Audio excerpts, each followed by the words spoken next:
The crystalline morning of March 15th, 1944, arrived at 28,000 feet, where the world turned impossibly thin and cold.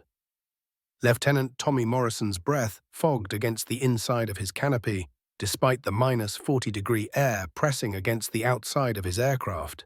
His oxygen mask felt heavy against his face as he scanned the pale Bavarian sky, looking for the dark specks that meant trouble. 3 months into his combat tour with the 357th Fighter Group, the 22-year-old from Iowa had learned to read the sky the way his father read wheat fields back home, searching always for signs of danger before it arrived. His wingman, Second Lieutenant Bobby Kowalski from Detroit, flew 50 yards to the right in perfect formation. Fresh and eager, Kowalski had touched down at Leiden just 2 weeks earlier with exactly 17 hours of flying time in the P-51 Mustang, and the kind of confidence that only came from trusting American engineering completely. Morrison remembered possessing that same confidence once, before he'd watched too many good pilots die because they believed in their machines more than their own instincts. Mustang leader, this is Mustang 2, bandits 11 o'clock high, about 2 miles out. Kowalski's voice crackled through the radio static that filled their earpieces. Morrison's eyes snapped left and upward. 3 dark shapes grew steadily larger against the pale expanse above them. Fock-Wulf 190s, their distinctive broad wings and short fuselages unmistakable even at this distance. Their radial engines left thin contrails as they descended from 32,000 feet, and Morrison could see immediately that these weren't inexperienced pilots. Their approach showed perfect coordination, their altitude advantage calculated with precision. "I see them, Bobby. Stay tight on me." Morrison pushed his throttle forward and felt the Merlin engine respond, pressing him back into his seat with a surge of power. The airspeed indicator climbed past 300 miles per hour as he began a shallow climb to meet them. Standard doctrine said to gain altitude, maintain energy, force the enemy to fight on your terms. The lead Fock-Wulf opened fire at 800 yards, well beyond any effective range. Morrison recognized the mistake immediately. The German pilot was hoping to scatter them through intimidation rather than precision. Morrison waited, his finger resting on the trigger, until the distance closed to 600 yards. Then he squeezed. 650 caliber machine guns roared to life, their tracers reaching out like deadly fingers of light. The German pilot broke left immediately, but his wingman continued straight ahead, driving directly toward Kowalski's P-51. Morrison watched in horror as cannon shells tore through his wingman's aircraft. The right wing folded upward like a closing book, fuel streaming behind it in a bright orange flame. "Tommy, get these." Kowalski's voice cut through the radio one final time, then nothing but static. An explosion bloomed against the blue sky like a deadly flower, aluminum fragments spinning away like silver confetti. Morrison felt the weight settle deep in his chest, that familiar cold sensation he'd felt watching Jim Patterson burn near Schweinfurt, watching Mickey O'Brien spiral down over Hamburg.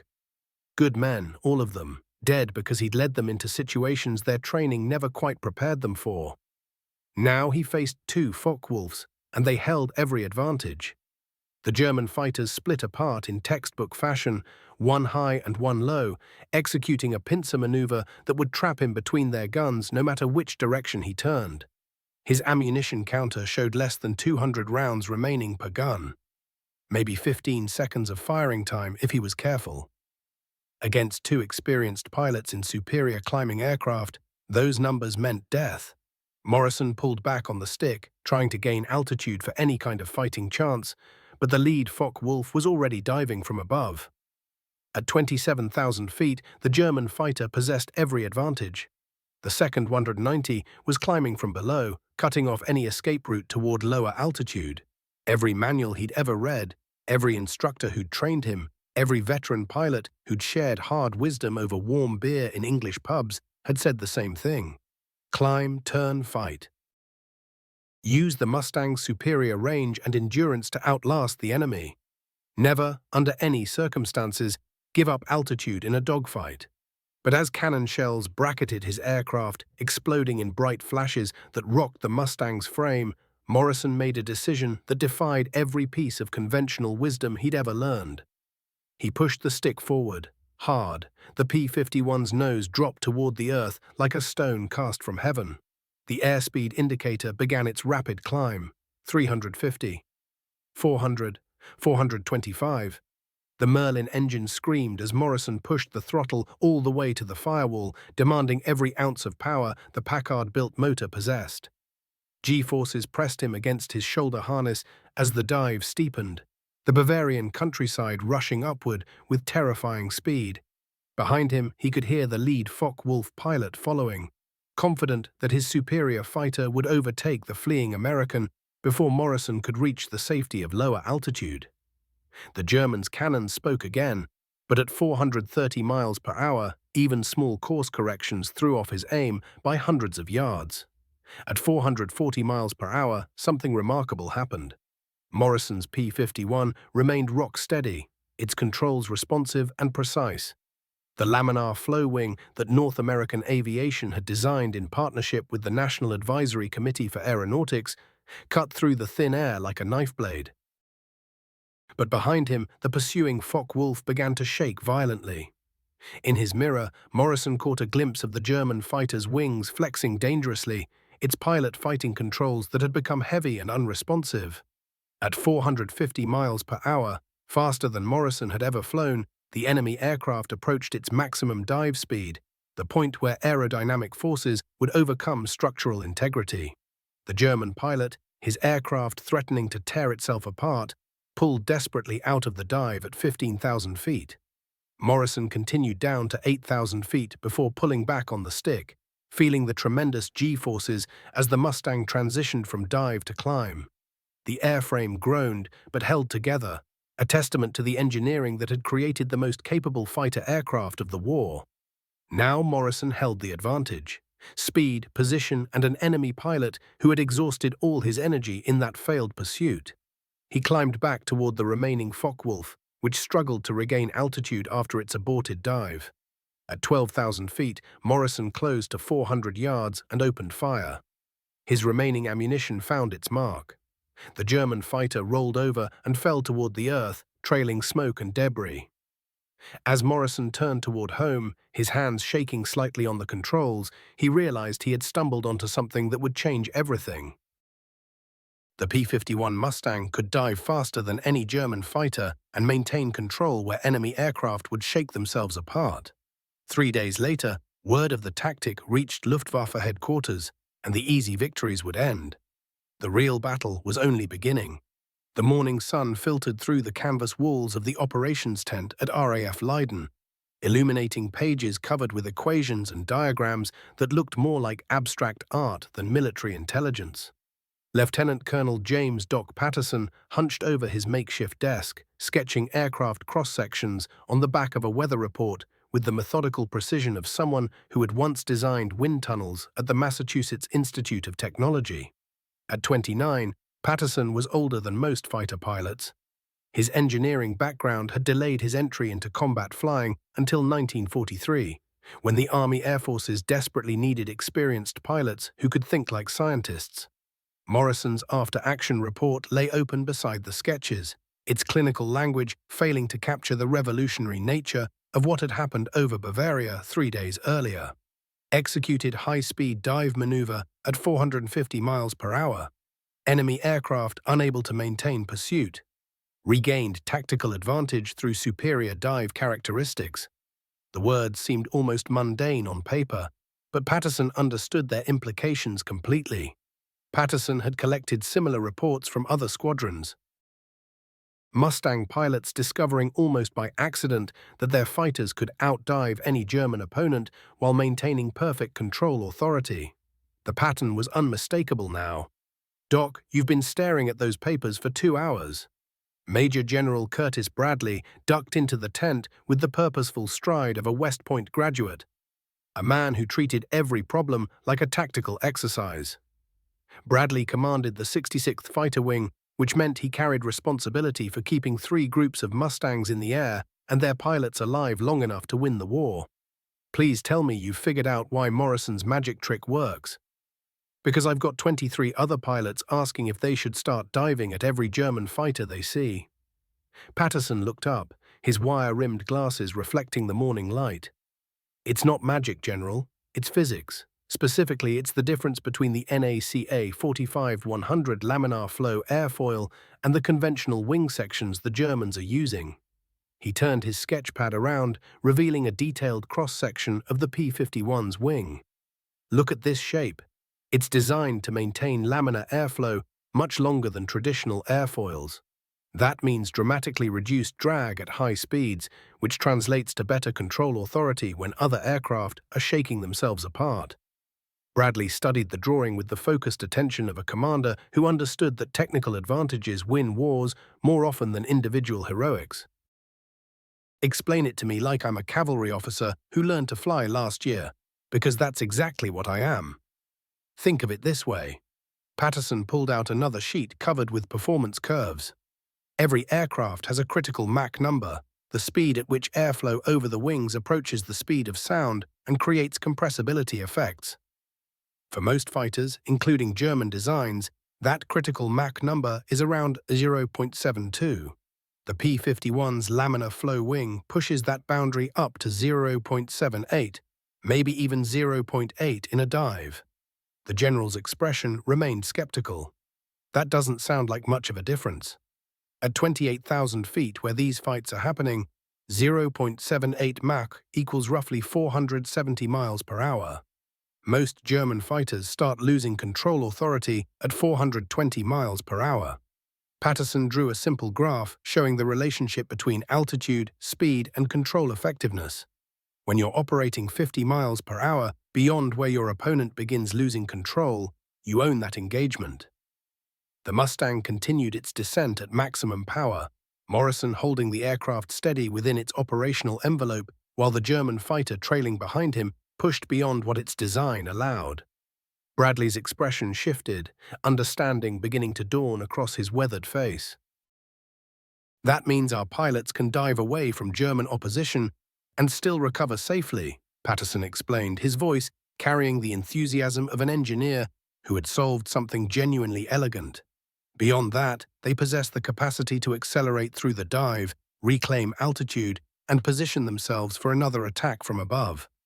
The superior power-to-weight ratio of the P-51, combined with its aerodynamic advantages, enabled transitions from high-speed descent into high-speed ascent faster than any fighter anywhere on Earth. The tent flap moved aside and Morrison stepped through, still dressed in the flight suit from that morning's patrol. His complexion showed the wear of a pilot who had absorbed too much combat in far too little time, yet his gaze remained sharp and purposeful. "General Bradley wanted a report on yesterday's engagement, sir." Patterson gestured toward the nearby chair, his informal use of Morrison's first name showing the connection forming between them across their rank difference. "I've been reviewing your mission details. Describe precisely how the controls responded once you exceeded 450 miles per hour." Morrison settled onto canvas seating, his hands moving instinctively through the movements of flying as he talked. "Absolutely rock solid, Doc. Never in a P-51 have I experienced such stability at top speed. The stick pressure was indeed substantial, yet entirely predictable. Adjustments came without the aircraft rolling, inverted or pitching upward in dangerous ways." He stopped, recalling the intense moment when physics itself had become his advantage. "Behind me, that German pilot's 190 was vibrating so severely I could observe the wing oscillations from almost a mile distant."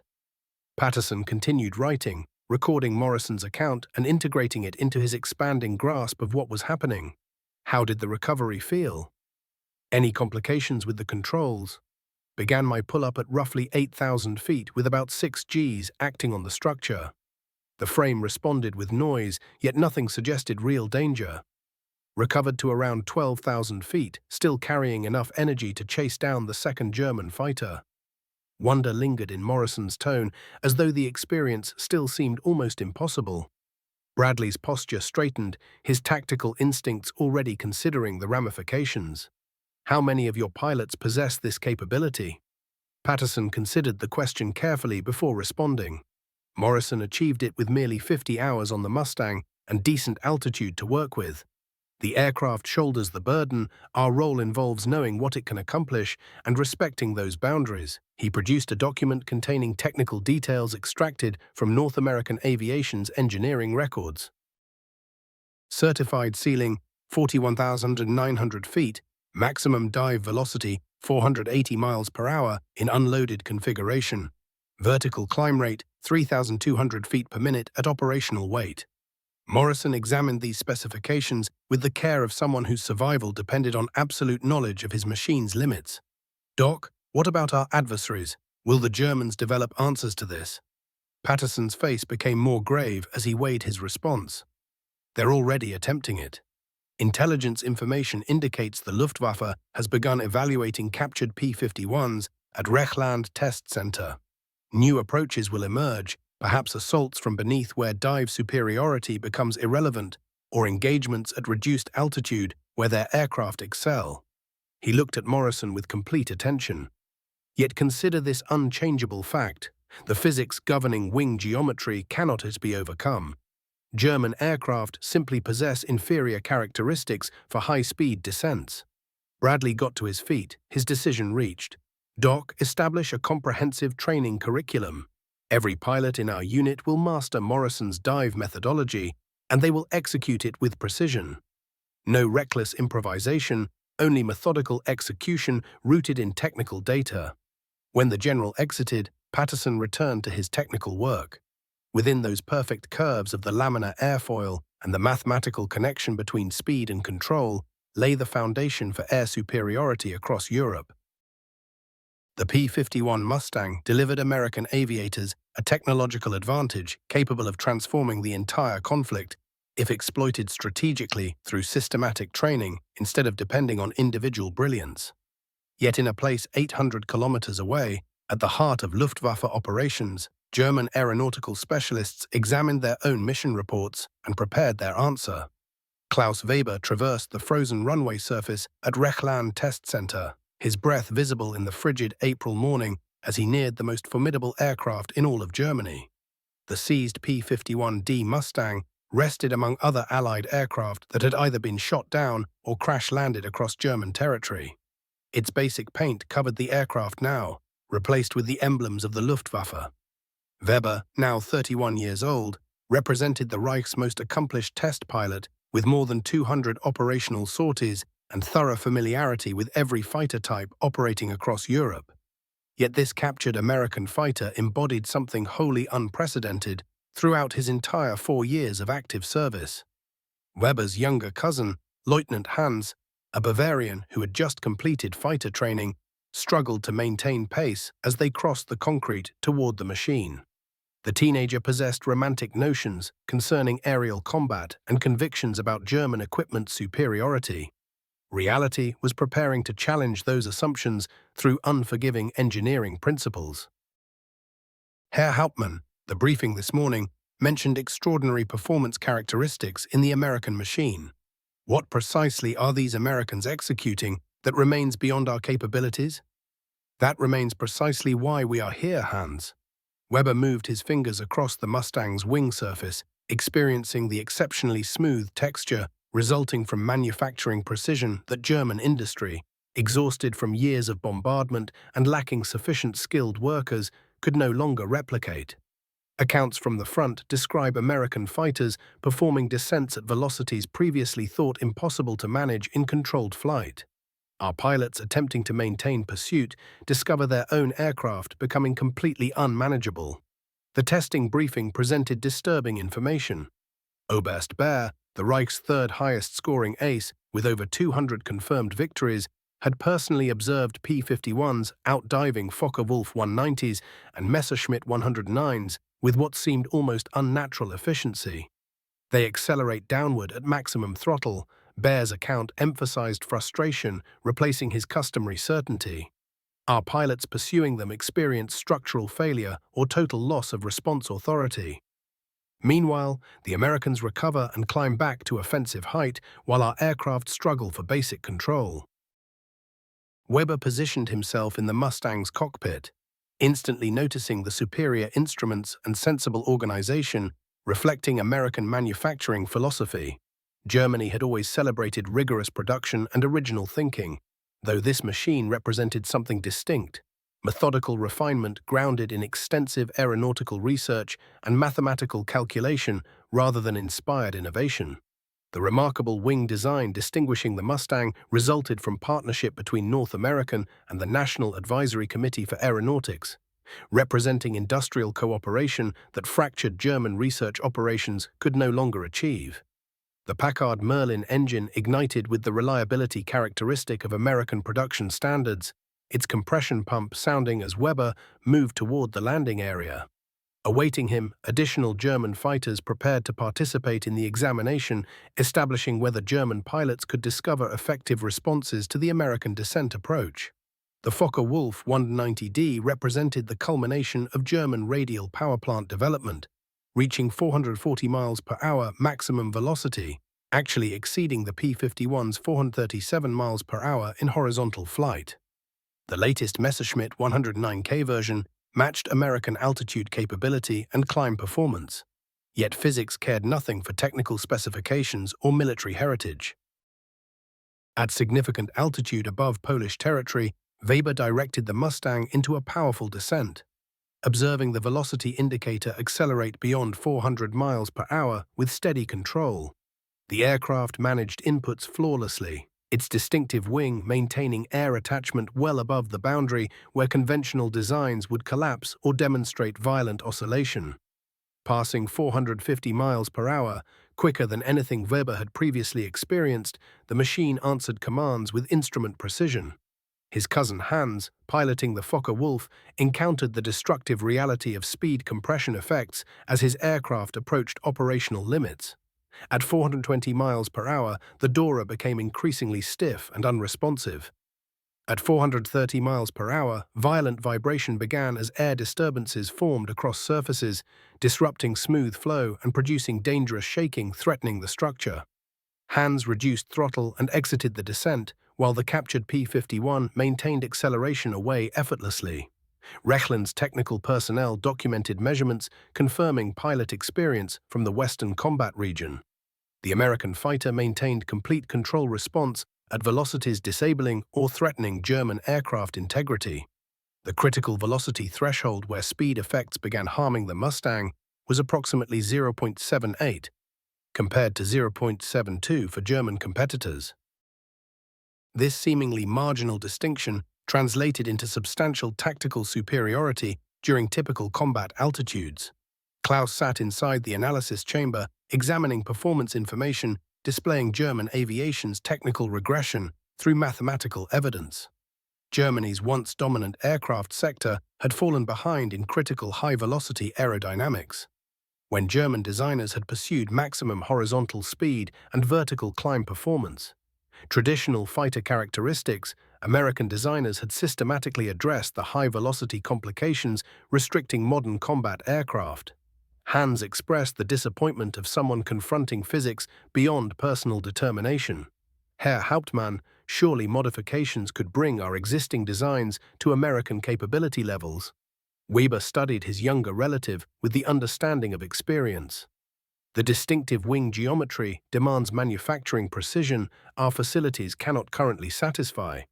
Roughness tolerances must maintain incredible standards, structural alignment must endure operational pressure, and consistency verification must remain flawless.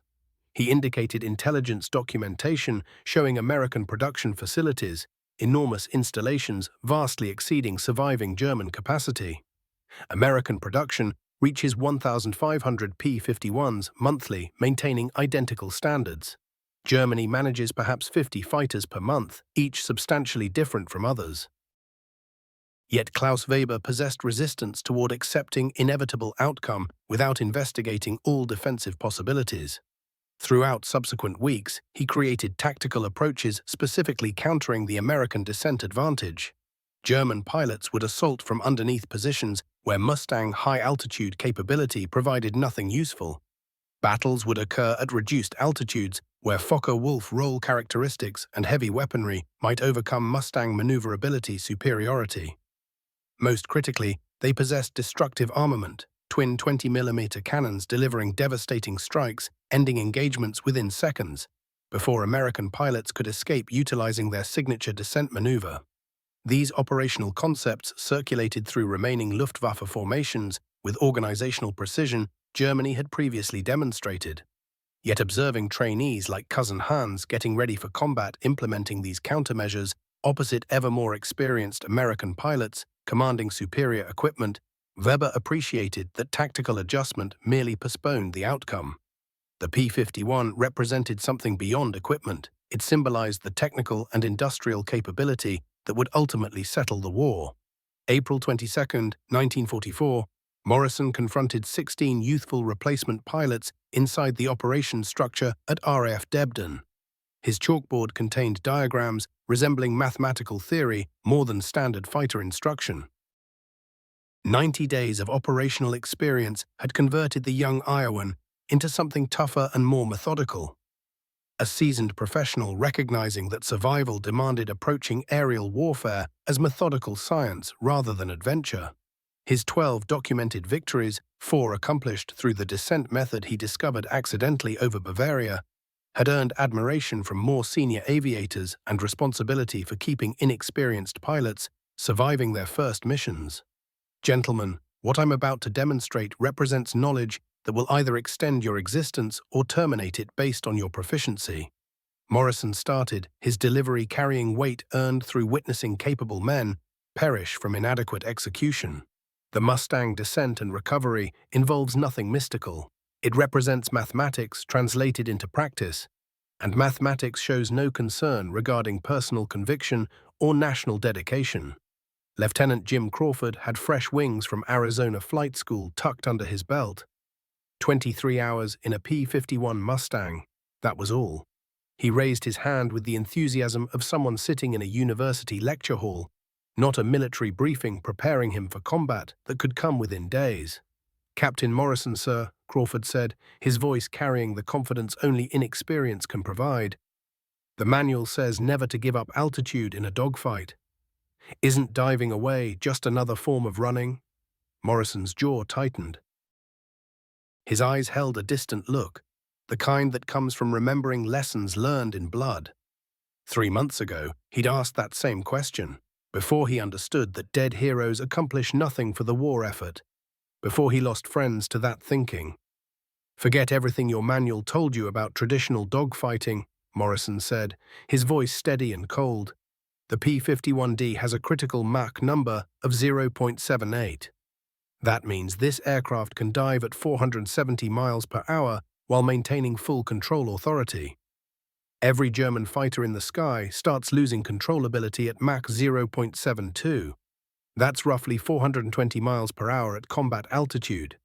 He turned to the chalkboard and drew a simple graph. The chalk scratched across the surface as he marked the relationship between speed and control effectiveness. "Those 50 miles per hour separating our aircraft from theirs," Morrison continued, "that's the margin between life and death. That's the margin between going home and becoming a name on a casualty list." Doc Patterson arrived carrying stacks of performance charts and technical diagrams. He'd become obsessed with these papers since discovering the scientific principles behind Morrison's accidental breakthrough.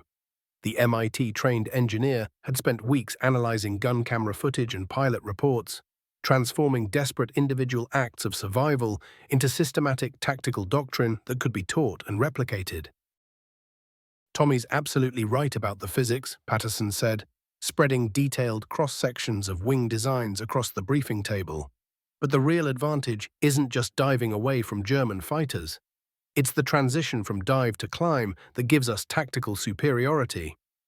Morrison nodded, remembering the terrifying sensation of pulling out of a 450-mile-per-hour dive and climbing back up to attack altitude while enemy fighters were still struggling to regain control of their aircraft. The machines shaking around him, threatening to come apart, his body pinned by G-forces that felt like they might crush him flat. "The sequence is critical, gentlemen," Morrison said. "You enter the dive at no less than 25,000 feet with your airspeed already above 300 miles per hour. Push the nose down, achieve a 70-degree dive angle, maintain full throttle. Don't touch those controls unless you're making course corrections. The aircraft will accelerate to maximum dive speed on its own. Trust the machine. The replacement pilots scribbled notes with the intensity of students preparing for final examinations. They understood instinctively that failure to master these techniques would likely prove fatal within their first few combat missions. Most of them knew they had perhaps 3 or 4 engagements before the odds caught up with them.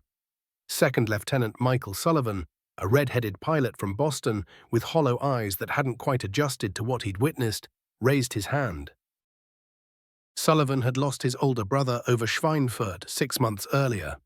He lived with that knowledge every day, carried it into every cockpit.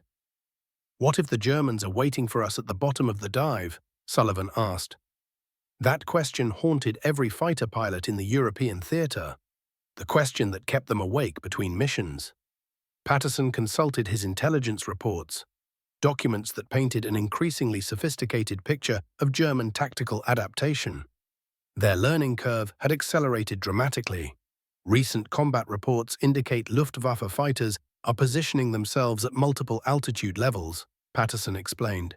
Some aircraft stationed at low altitude specifically to intercept diving P-51s. "We have intelligence that Klaus Weber, their best test pilot, has been developing countermeasures at Rechlein Test Center."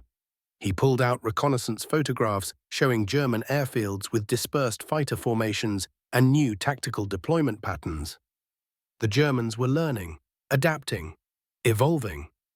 But they're still limited by the fundamental performance characteristics of their aircraft, Patterson continued. "Even if they intercept us during the dive, we maintain the energy advantage. The numbers still favor us. The physics still favor us." Morrison walked to the window and looked out at the flight line. Ground crews moved methodically across the tarmac, preparing P-51D Mustangs for the afternoon mission over central Germany. Each aircraft represented American industrial achievement at its finest. Packard Merlin engines producing 1,500 horsepower. Laminar flow wings manufactured to tolerances measured in thousandths of an inch. Armament systems that could destroy any enemy fighter with sustained, accurate fire. "The key is coordination," Morrison said, turning back to face the replacement pilots. "We don't dive individually. We dive in pairs. Lead element goes first. Wingman follows 3 seconds later. That creates vertical separation that makes it impossible for German fighters to engage both aircraft simultaneously." That afternoon's mission would test these principles against the Luftwaffe's increasingly desperate attempts to counter American tactical innovation. Intelligence reported a major German fighter concentration near Munich, where the Reich's remaining aircraft factories worked around the clock, trying to replace losses that now exceeded production by a factor of 3 to 1. 16 P-51D Mustangs from the 357th Fighter Group would escort B-24 Liberators to their target, then sweep the area for German fighters using the dive and climb tactics that had achieved a 6-to-1 kill ratio over the past month. Morrison led his formation to 30,000 feet over the Alps. The thin air and brilliant sunshine created perfect conditions for high-altitude combat. Below them, the mountains rose like the spine of some ancient sleeping creature, snow-capped and indifferent to the violence about to unfold. The B-24s droned steadily toward their target, their contrails marking their passage across a sky that seemed too beautiful for war. At exactly 14:30 hours, radar stations in Bavaria detected the incoming formation. Orders crackled through German radio nets. Every available fighter scrambled to intercept. The German response came fast and coordinated. Bf-109G fighters climbed toward the bombers from the north, while FW-190 aircraft positioned themselves at lower altitudes. They created the multi-layer defense that Klaus Weber had designed specifically to counter American dive tactics. Morrison counted 30-plus enemy aircraft converging on the bomber formation from multiple directions. The largest concentration of Luftwaffe fighters he'd encountered since arriving in Europe. "Mustang leader to all aircraft," Morrison transmitted over the radio. "Bandits 12 o'clock, high and low. Execute Tactic 7 on my mark." Tactic 7 was the refined version of the dive and climb maneuver, developed through months of combat experience and systematic analysis of what worked against increasingly sophisticated German countermeasures. 8 P-51s pushed into steep dives toward the lower German formation, while 8 more climbed to engage the high-altitude threat. Morrison's aircraft accelerated past 400 miles per hour as he targeted an FW-190, positioning to attack the diving American fighters. Behind him, Crawford's Mustang followed at precisely the 3-second interval that would create tactical separation while maintaining mutual support. The German pilot, following Klaus Weber's new tactical doctrine, attempted to climb away from the diving P-51s rather than engage them directly. But the fundamental physics of energy management favored the Americans. Morrison's Mustang had converted altitude into kinetic energy that could be transformed back into altitude more efficiently than any German fighter could climb from a standing start. At 15,000 feet, Morrison caught the FW-190 in a climbing turn and fired a 2-second burst from his 650 caliber machine guns. The victory was clean and decisive. But as Morrison pulled up from his attack, he saw German fighters swarming around the other members of his formation. Klaus Weber's countermeasures were working. The multi-layer defense had successfully intercepted several diving P-51s, and the Americans were paying a price for their tactical predictability. The easy days of the dive tactic were ending. The real test of American adaptability was just beginning. May 15, 1944. Major Tommy Morrison led his flight of 4 P-51D Mustangs through the pre-dawn darkness toward a rendezvous with disaster. He didn't understand the true nature of Klaus Weber's trap. Not yet. 3 months of successful dive tactics had made American pilots confident, perhaps overconfident. They believed in their ability to outmaneuver any German fighter through superior energy management and aircraft performance. The Luftwaffe's recent losses had averaged 4-1 against American formations, creating dangerous complacency. Weber was about to exploit that confidence with the calculating precision of a chess master who had spent months studying his opponent's opening moves. Morrison's flight consisted of carefully selected pilots who had mastered the dive and climb technique. Crawford, the eager replacement who had questioned the wisdom of diving away, now flew with the steady confidence of a pilot who had survived 8 combat missions. Sullivan had achieved 3 confirmed kills using the coordinated diving attacks that Patterson had developed into systematic doctrine. Flight Sergeant Pete Lucky Johnson, a former mechanic who had talked his way into pilot training, possessed an intuitive understanding of aircraft systems. That knowledge made him invaluable during extended combat operations. During maintenance operations, he could diagnose an engine problem by sound alone. In the air, that same mechanical sympathy gave him an edge that training couldn't provide. The target was a German fighter assembly plant near Regensburg. Intelligence reports indicated the Luftwaffe was attempting to concentrate its remaining production capacity there. More importantly, the mission would take American fighters deep into Bavaria, where Klaus Weber had positioned his multi-layer defensive trap with the patience of a hunter who understood his prey's behavioral patterns. Weber had studied months of combat reports, identifying the predictable elements of American dive tactics that could be exploited through superior positioning and coordination. He knew how American pilots thought. He knew what they would do before they did it. At 28,000 feet over the Danube Valley, Morrison's formation encountered the first element of Weber's trap. A single Bf-109G, flying apparently alone at 30,000 feet, just high enough to force the Americans to climb and sacrifice airspeed in pursuit. Morrison recognized the setup immediately. But the lone German fighter represented too tempting a target to ignore. Standard doctrine called for maintaining formation integrity. 3 months of successful dive attacks, though, had created an aggressive mindset. That was exactly what Weber was counting on. Mustang 2. Take your element high and engage that 109, Morrison transmitted to Crawford. My element will maintain position and cover your attack. The decision split his formation exactly as Weber had anticipated. American numerical advantage reduced, tactical isolation created. The trap was beginning to spring. Crawford's element climbed toward the apparent target while Morrison's remaining 2 aircraft maintained altitude, scanning for additional threats that intelligence had somehow missed. The German pilot at 30,000 feet was Lieutenant Hans Weber, Klaus's young cousin, flying the most dangerous mission of his brief career. His role was to serve as bait. maintained just enough distance to draw American fighters into position while Klaus Weber's main force approached from an unexpected direction. Hans had argued against the plan during the briefing. He pointed out that survival depended on factors largely beyond his control, but Klaus had insisted that the psychological impact of destroying an entire American flight would justify the risks involved. Family honor, military necessity. The justifications sounded better in the briefing hut than they would in the cockpit. Crawford's attack developed according to the tactical manual that Patterson had written based on Morrison's original discovery. Two P-51s climbed to engage the lone Bf-109, planning to use their superior high-altitude performance to force the German fighter into a dive where American aircraft held decisive advantages. But as Crawford closed to firing range, Hans Weber executed a perfect split-S maneuver, diving away at maximum speed while transmitting a coded radio signal that alerted Klaus Weber's main force to begin their attack. Morrison saw the trap developing. He couldn't prevent its execution.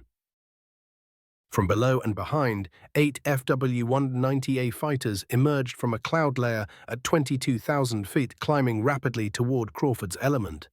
6 Bf-109G aircraft dove from 35,000 feet to cut off any escape route toward friendly territory.